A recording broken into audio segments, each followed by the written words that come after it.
நீ ஃபர்ஸ்ட் என்ன பார்க்க போறோம்னா ஆப்பிள் கம்பெனி வந்து இந்தியாவில் அவங்களோட 5th அஃபிஷியல் ஸ்டோர் ஓப்பன் பண்ண போறாங்க. ஸோ இது என்னைக்குன்னு பார்த்தீங்கன்னா டிசம்பர் 11th ஃப்ரைடே அன்னைக்கு நொய்டாவில் இருக்க டிஎல்எஃப் மால் ஆஃப் இந்தியாவில் ஓப்பன் பண்ண போறாங்க.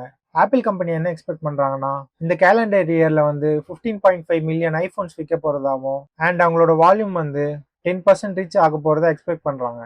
மார்க்கெட் ட்ராக்கரான ஐடிசி என்ன சொல்லியிருக்காங்கன்னா ஐபோன் வந்து இந்தியாவில் 4th highest selling brand by volume and year on year பேசிஸ்ல 25% இன்க்ரீஸ் ஆகியிருக்கதா சொல்லியிருக்காங்க. அண்ட் இது மட்டும் இல்லாமல் இந்த செப்டம்பர் குவார்ட்டர்ல மட்டும் அவங்க நியர்லி 5 மில்லியன் யூனிட்ஸ் வித்திருக்கிறதா சொல்லியிருக்காங்க. இந்த வருஷத்துலேயே ஆப்பிள் கம்பெனி வந்து இந்தியாவில் ஓப்பன் பண்ற 3வது ஸ்டோர் இது. ஏற்கனவே பார்த்தீங்கன்னா செப்டம்பர் 2 அன்னைக்கு பெங்களூருலையும் செப்டம்பர் 4 அன்னைக்கு பூனேலையும் ஆப்பிள் வந்து அவங்களோட அஃபிஷியல் ஸ்டோரை வந்து இந்தியாவில் ஓப்பன் பண்ணாங்க. ஆப்பிள் கம்பெனியை தொடர்ந்து இன்னொரு யூஎஸ் கம்பெனியான டெஸ்லாவும் இந்தியாவில் வந்து இன்னொரு ஷோரூம் திறக்கிறாங்க. இந்த ஷோரூம் வந்து குருகிராமோட செக்டார் 48 ரீஜன்ல இருக்க ஆர்கிட் பிசினஸ் பார்க்ல தான் ஓப்பன் பண்றாங்க. இது வந்து ஒரு ஆல் இன் ஒன் சென்டர் அப்படின்னு சொல்லியிருக்காங்க. இதுக்கு முன்னாடி டெஸ்லா ஷோரூம் இருக்க டெல்லி அண்ட் மும்பைல வந்து அது வந்து ஜஸ்ட் கார்ஸ் டிஸ்பிளே பண்ற இடம்னு சொல்லியிருக்காங்க. ஆனா இப்ப குருகிராம்ல ஓப்பன் பண்ண போற ஷோரூம்ல வந்து என்னென்ன ஃபெசிலிட்டிஸ் இருக்கும்னா கஸ்டமர்ஸ் வந்து டெஸ்லாவோட மாடல் Y வந்து டெஸ்ட் ட்ரைவ் பண்ணலாம். இது மட்டும் இல்லாம ஆஃப்டர் சேல் சப்போர்ட் இருக்குன்னு சொல்லியிருக்காங்க. இந்த ஷோரூமோட ஹெட்டா ஷரத் அகர்வால் அப்படின்றவர் தான் இருக்க போறாரு. இவர் இதுக்கு முன்னாடி பாத்தீங்கன்னா லாம்போகினி இந்தியால வந்து ஒர்க் பண்ணவர். டெஸ்லாவோட ரோபோவான ஆப்டிமஸ் ஜென் 2 ஹியூமனாய்ட் ரோபோட் வந்து இந்த குருகிராம் சென்டர்ல வந்து டிஸ்பிளேல வைக்க போறதா சொல்லியிருக்காங்க. டெஸ்லா இப்போதைக்கு இந்தியால பாத்தீங்கன்னா மாடல் Yல 57.89 lakhs அண்ட் 67.89 lakhs அப்படின்னு 2 வேரியன்ட்ஸ் விற்கிறாங்க. அடுத்தது என்னன்னு பார்த்தீங்கன்னா எல்ஐசி வந்து ஏசிசிலையும் என்பிசிசிலையும் அவங்களோட ஸ்டேக் வந்து இன்க்ரீஸ் பண்ணியிருக்காங்க. ஏசிசி வந்து அதானியோட கம்பெனி, அதில் வந்து அவங்க நியர்லி 10.50% அவங்களோட ஸ்டேக்கை வந்து இன்க்ரீஸ் பண்ணியிருக்காங்க. என்பிசிசியில் பார்த்தீங்கன்னா அவங்களோட ஸ்டேக்கை 4.5% இன்க்ரீஸ் பண்ணியிருக்காங்க. இந்த பர்ச்சேஸ்க்கு முன்னாடி பார்த்தீங்கன்னா எல்ஐசி நியர்லி 1.61 crore ஷேர்ஸை வந்து வச்சிருந்தாங்க. அது எவ்வளோன்னு பார்த்தீங்கன்னா 8.5%. ஏசிசியில் அவங்க எவ்வளோ ஷேர்ஸ் வாங்கியிருக்காங்கன்னு பார்த்தீங்கன்னா நியர்லி 37 lakh ஷேர்ஸ். இது டோட்டலாக பார்த்தீங்கன்னா ஏசிசியில் நியர்லி 2% இது. இதுக்கப்புறம் ஏசிசியில் 10.5% வந்து இப்போ எல்ஐசி வந்து ஹோல்ட் பண்ணுறாங்க. என்பிசிசியில் பார்த்தீங்கன்னா நியர்லி 30 lakh ஷேர்ஸ் வந்து வாங்கியிருக்காங்க. இந்த ஷேர்ஸ் வாங்கினதுக்கப்புறம் என்பிசிசியில் அவங்களோட டோட்டல் ஸ்டேக் வந்து 4.477% இருக்கும். இதில் நோட் பண்ண வேண்டிய விஷயம் என்னன்னா இந்த டோட்டல் பர்ச்சேஸும் பார்த்தீங்கன்னா நியர்லி 6 இயர்ஸ் நடந்திருக்கு. ஏப்ரல் 2018 நவம்பர் 2025 வரைக்கும் ஷேர்ஸ் வந்து பீரியாடிக்கா அக்வயர் பண்ணதா எல்ஐசி சொல்லியிருக்காங்க.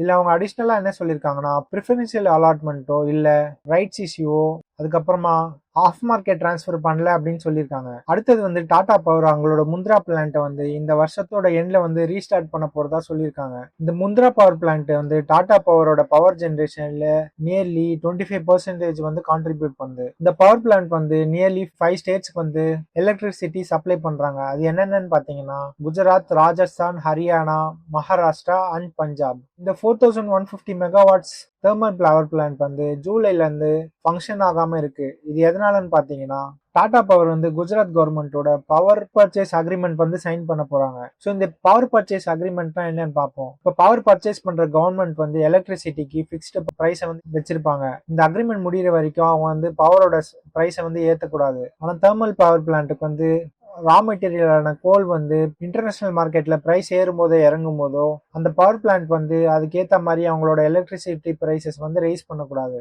இதனால பாத்தீங்கன்னா டாடா பவர் வந்து அவங்களோட எலக்ட்ரிசிட்டி பிரைசஸ் ஏற்ற முடியாம மெனி டைம்ஸ் வந்து அவங்க லாசஸ்ல ஃபங்க்ஷன் ஆகியிருக்காங்க. இன்கேஸ் ஆஃப் பவர் ஷார்டேஜ்லாம் இருக்கும்போது செக்ஷன் 11 ஆஃப் எலக்ட்ரிசிட்டி ஆக்ட் வந்து இம்ப்ளிமெண்ட் பண்ணுவாங்க. ஸோ அந்த டைம்ல பாத்தீங்கன்னா அந்த தெர்மல் பிளான்ட் வந்து ஃபுல் கெப்பாசிட்டியில ரன் ஆகணும். அதுக்கப்புறமா பாத்தீங்கன்னா இன்கேஸ் அவங்க வந்து கோலை வந்து அதிக பிரைஸ்ல பர்ச்சேஸ் பண்ணியிருந்தாங்கன்னா எலக்ட்ரிசிட்டியோட சார்ஜஸ் வந்து அவங்க இன்க்ரீஸ் பண்ணிக்கலாம். மே 2022 இந்த செக்ஷன் 11 வந்து இம்ப்ளிமெண்ட்ல இருக்கு.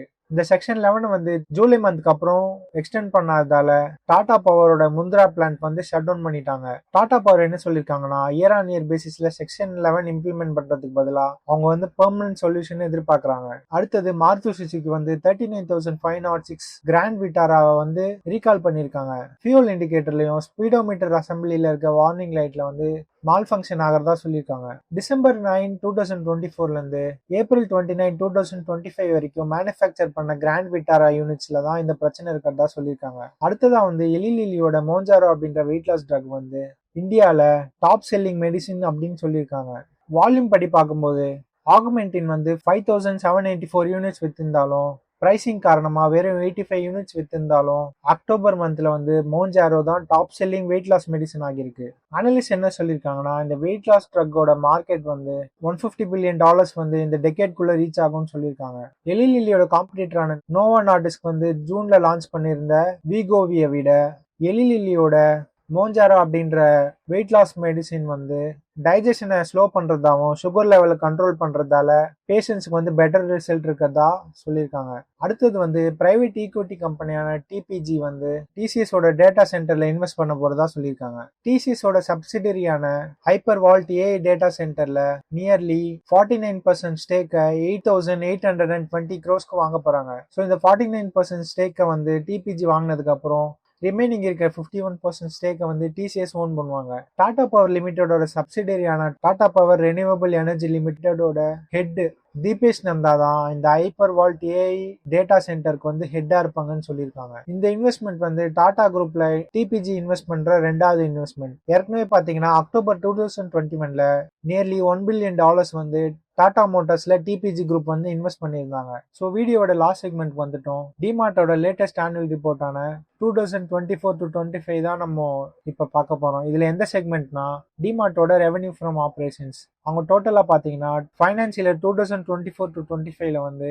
59,358 crores வந்து அவங்க ரெவன்யூ வந்துருக்கு. ஸோ அதுல சேல் ஆஃப் குட்ஸ் எவ்வளோன்னு பாத்தீங்கன்னா 65,217.78 crores. இந்த ரெவன்யூல நீங்க நோட் பண்ண வேண்டிய விஷயம் என்னன்னா, cost of goods sold on approval பேசிஸையும் குட்ஸ் அண்ட் சர்வீஸ் டாக்ஸையும் லெஸ் பண்ணியிருக்காங்க.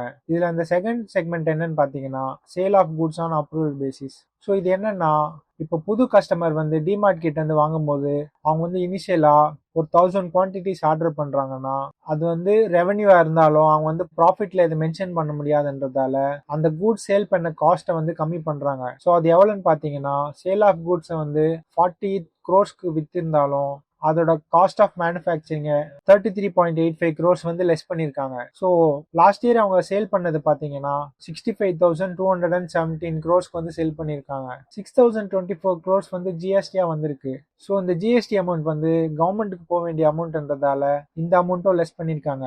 அண்ட் அதர் ஆப்பரேட்டிங் இன்கம் பார்த்தீங்கன்னா 158.75 crores. ஸோ டோட்டலாக பார்த்தீங்கன்னா டிமார்ட்க்கு வந்து லாஸ்ட் இயர் வந்த ரெவன்யூ வந்து 59,358.05 crores. ஸோ இன்னைக்கு வந்து நம்ம டிமார்ட்டோட ஆனுவல் ரிப்போர்ட் பார்த்தோம். நெக்ஸ்ட் வீடியோவில் நான் எந்த ஆனுவல் ரிப்போர்ட் டிஸ்கஸ் பண்ணணும்னு நினைக்கிறீங்களோ அந்த கம்பெனியோட நேம் வந்து கீழே கமெண்ட்ல மென்ஷன் பண்ணுங்க. நான் அதை வந்து உங்களுக்கு ப்ரெசென்ட் பண்றேன். ஸோ இந்த இன்ஃபர்மேஷன்லாம் உங்களுக்கு யூஸ்ஃபுல்லா இருக்குன்னு நினைச்சீங்கன்னா வீடியோக்கு லைக் பண்ணிடுங்க. அப்புறம் இந்த மாதிரி யூஸ்ஃபுல் அப்டேட்ஸ் வந்து நீங்க பார்க்கணும்னு நினைச்சீங்கன்னா சேனலுக்கு வந்து சப்ஸ்கிரைப் பண்ணிடுங்க. தேங்க்யூ.